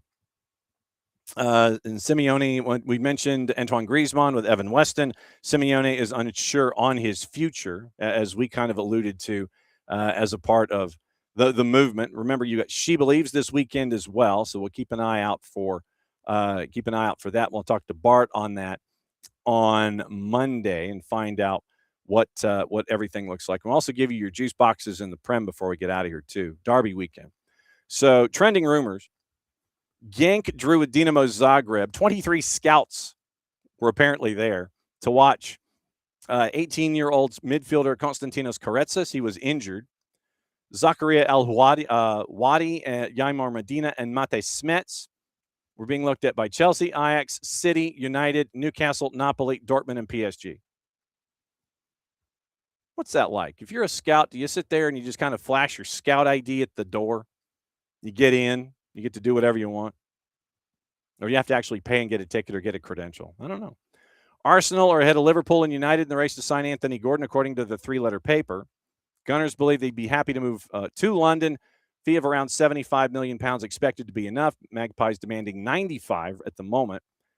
Arteta, a longtime admirer of Gordon, signing him could see Gabriel Martinelli leave.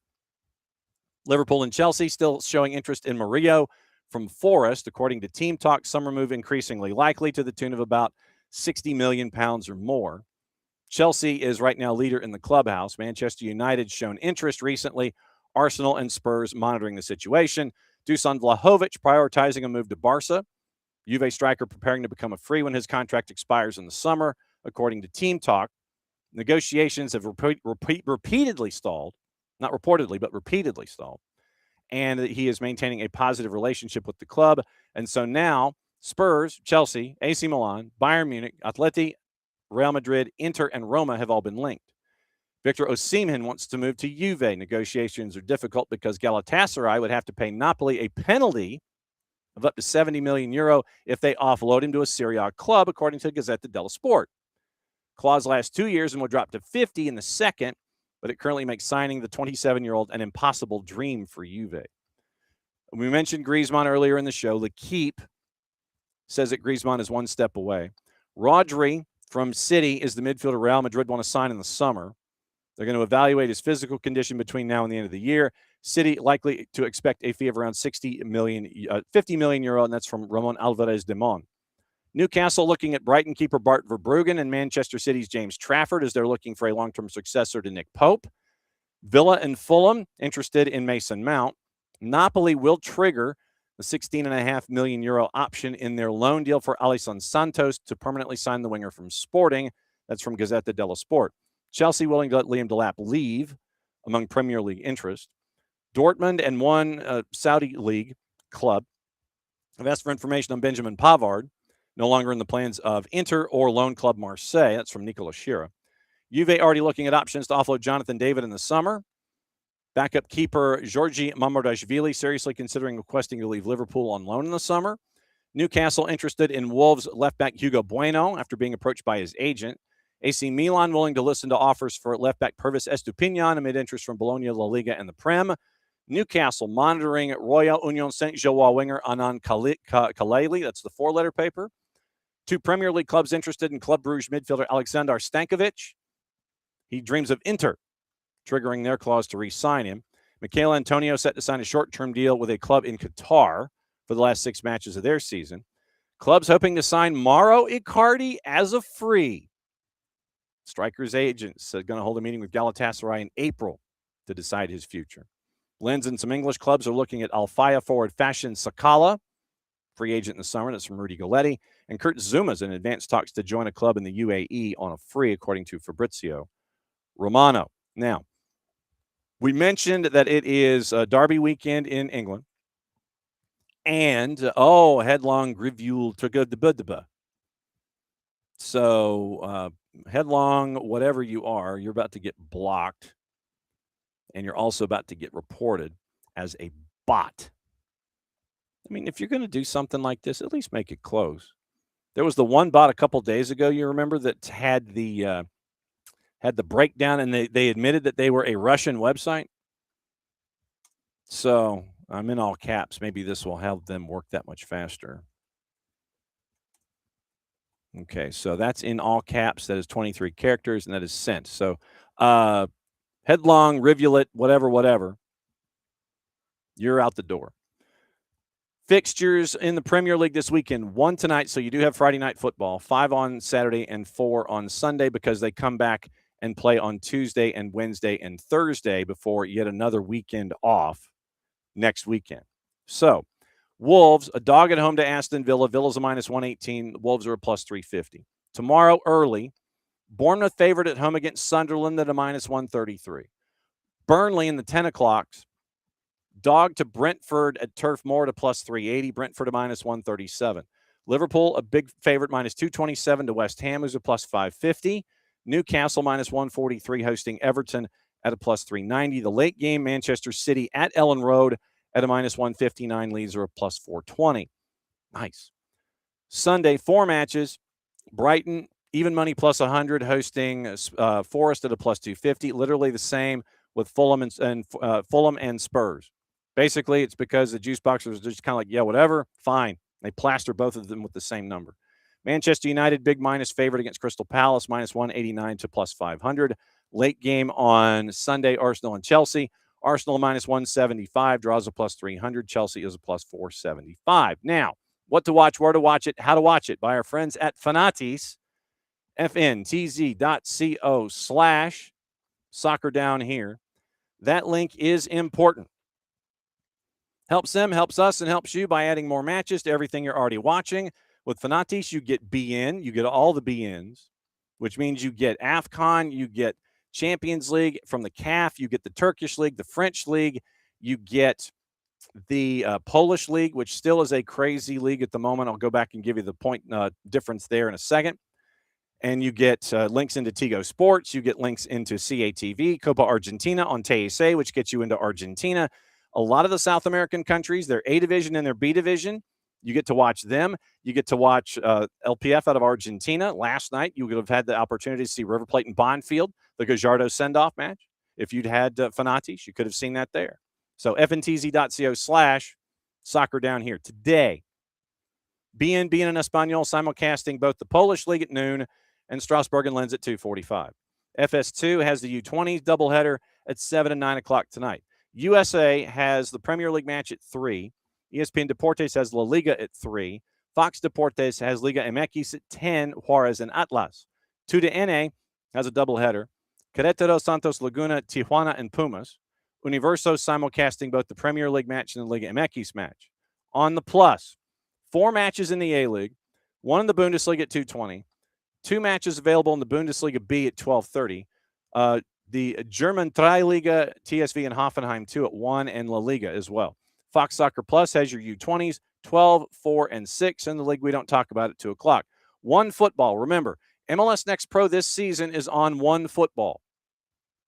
Go to onefootball.com and you can watch Messi and Friends hosting Chicago Fire 2, 7 o'clock on One Football. Paramount Plus, 2 games, English Championship at 3, Serie A at 2:45. Tomorrow, Ligue 1 triple header on BN and BN and Espanol, 11, 1, and 3. Early match on CBS Sports Network out of the championship, Portsmouth and Hull. Big FOX doubleheader, Nashville, Orlando, Austin, and LAFC. Premier League, Leeds United, Manchester City on Big NBC at 12:30. NBCSN, Newcastle, Everton at 10. USA, Bournemouth, Sunderland, Liverpool, and West Ham. ESPN Deportes, triple header in La Liga, 8, 10, 15, and 3. They duck out for the Bundesliga at 12:30, Borussia Dortmund, Bayern Munich.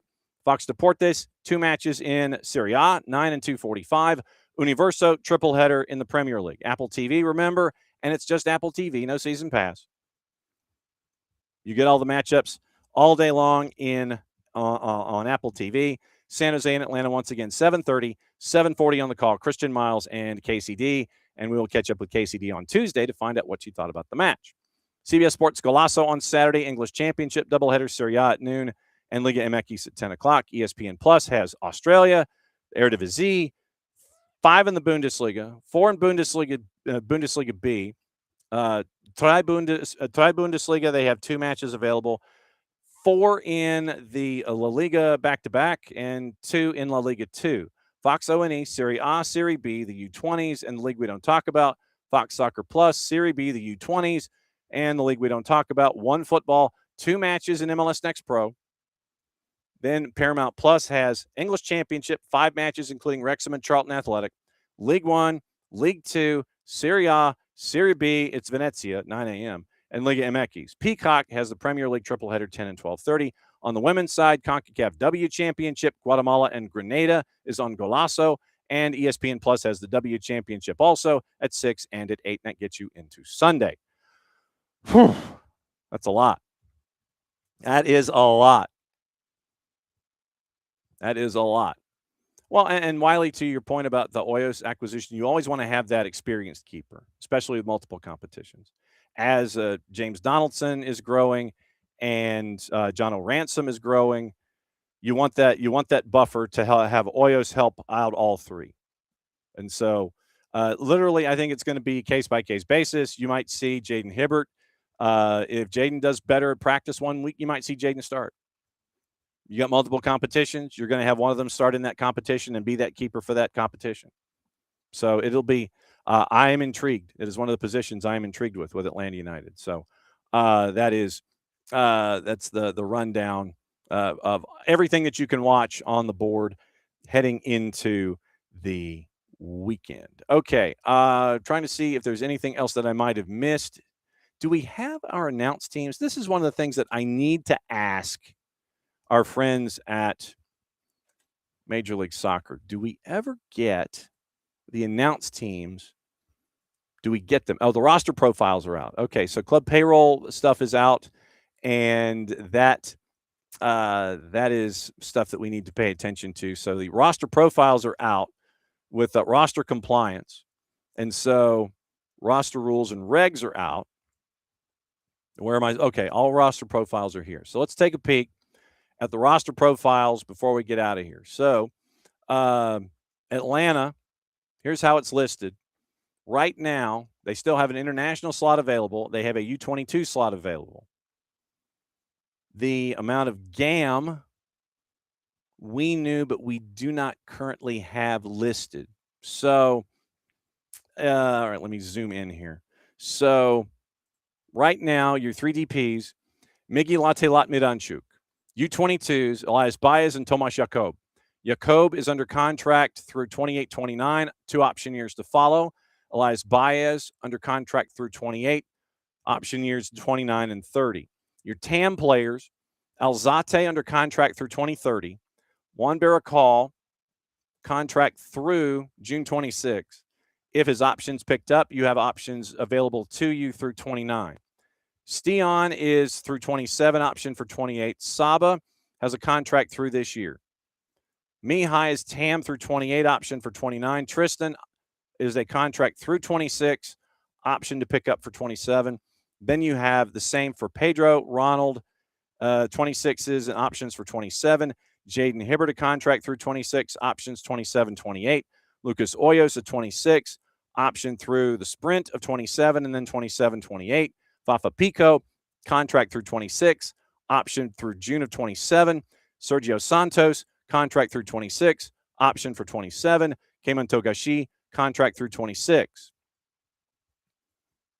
Supplementals, Luke, DCQ, Matt Edwards, Jay Fortune, who is out of contract after this season. Adrian Gill through June of 27 through the sprint. Then it is 27, 28, and 29. 3 option years for Adrian Gill after. Santi Pita, homegrown through this year. 3 more option years after that. Will Riley through this year. 2 option years after that. Cooper Sanchez through this year. 2 option years after that. Aiden Torres through 27 with an option for 28. Supplemental spot 31 has gone to Ashton Gordon, who is on loan.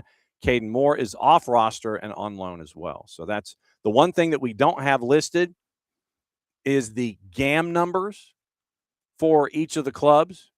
But Soccer America has a great database that gives you all of that information. And each of the clubs' roster profiles are available on MLSsoccer.com. So that is that for the roster profiles. Hang on a second. MLS on. So it wasn't with MLS Communications. So let me go here. Let me see if it exists here. And we have sound, but we do not have lineups for who is who. Okay.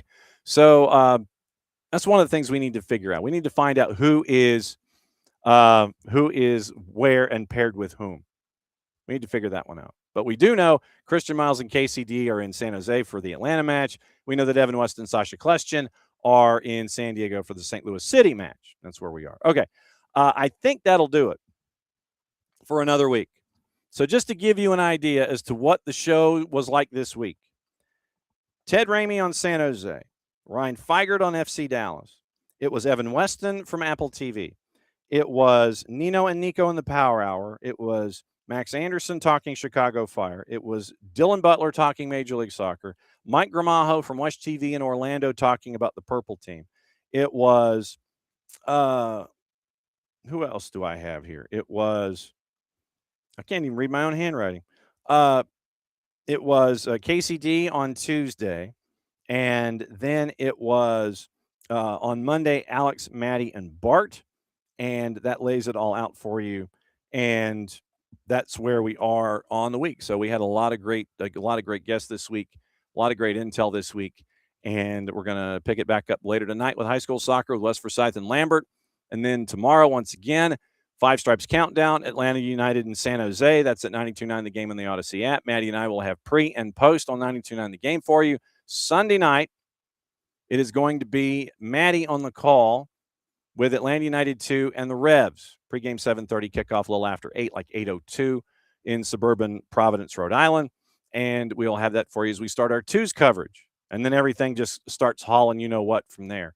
And it's another busy week. Welcome to March and a World Cup year. Add that in there too.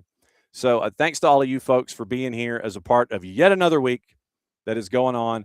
And Wiley, it's okay to be concerned. It's okay to be concerned about things. Don't worry about it.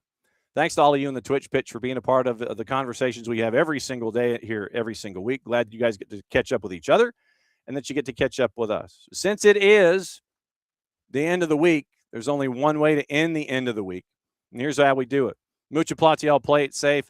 We'll catch up with you tonight. West Forsyth and Lambert. High school soccer presented by our friends at Kaiser Permanente. Play it safe, everybody. Mucha Platiel. Time to go for yet another week. The war was on. The keys on the typewriter had sharp points that kept sticking into our fingers. The dictating equipment started asking us questions, and our beepers sent electric shocks just through our body like a cattle prod. Out in the warehouse, the trucks kept banging into the docks, not even thinking about stopping. Oh, our frail bodies were strapped to the chairs, and our chairs were chained to the desks. Our pleas for justice were ignored, and the end seemed near. But we busted our slave drivers' little bitty balls. We've charged out of their brick fortress.